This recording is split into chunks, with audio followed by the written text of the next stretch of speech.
آج میرا جو موضوع ہے وہ ہے تھائرائیڈ کی متعلق جو بیماریاں ہیں جو رپورٹ میرے سامنے پڑی ہوئی ہے یہ مریض کو کیا بتاتی ہے۔ السلام علیکم ورحمۃ اللہ وبرکاتہ۔ اعوذ باللہ من الشیطان الرجیم، بسم اللہ الرحمن الرحیم۔ آج میرا جو موضوع ہے وہ ہے تھائرائیڈ کی متعلق جو بیماریاں ہیں ان کے متعلق میں بات کروں گا۔ آپ کو بہت ہی آگاہی ہوگی اور اس ویڈیو کو آپ نے پورا دیکھنا ہے، آپ کو بہت زیادہ فائدہ ہونے والا ہے کہ کون کون سی تھائرائیڈ کے متعلق جو بیماریاں ہیں کیسے پیدا ہوتی ہیں اور دنیا کے اندر ان کی کتنی تعداد ہے اور اس کا علاج کیسے کیا جا سکتا ہے اور اس بیماری سے کیسے بچا جا سکتا ہے۔ یہ ساری باتیں اس ویڈیو کے اندر ہوں گی، یہ آپ نے پوری ویڈیو دیکھنی ہے اور آپ نے سبسکرائب بھی چینل کو کرنا ہے اور لائک بھی دینا ہے اور اس کو آپ نے نوٹیفیکیشن اس کا آپ نے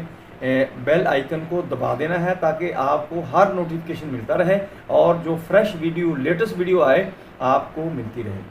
ہماری طرف سے اہم انتباہ یہ ہے یعنی ڈسکلیمر ہے کہ اس ویڈیو میں دی گئی تمام معلومات صرف تعلیمی اور آگاہی کی مقاصد کے لیے ہیں،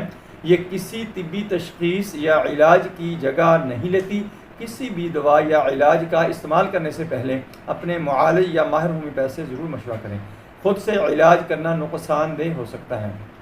میں پہلے سب سے آتا ہوں کہ دنیا کے اندر جو سروے ہوا ہے کتنے مریض ہیں اور یہ جو رپورٹ میرے سامنے پڑی ہوئی ہے یہ مریض کو کیا بتاتی ہے۔ یہ جو رپورٹ ہے یہ مریض کی عمر جو ہے وہ 28 یعنی 28 ایئر ہے اور اس کے اندر جو اس کے رزلٹ آئے ہیں وہ ہے T4 0.97 یعنی T4 کا جو رزلٹ آیا ہے وہ ہے 0.97 DL اور یہ نچلی حد کے قریب ہے۔ اس کے ساتھ ہی T3 جو ہے وہ 2.35 آیا ہے، یہ معمول کے اندر ہے، یہ بالکل نارمل ہے اور TSH 1.14 یعنی 1.14 یہ آیا ہے، یہ معمول کے اندر ہی اس کو کہا جا سکتا ہے۔ اس کا اہم مشاہدہ یہ ہے کہ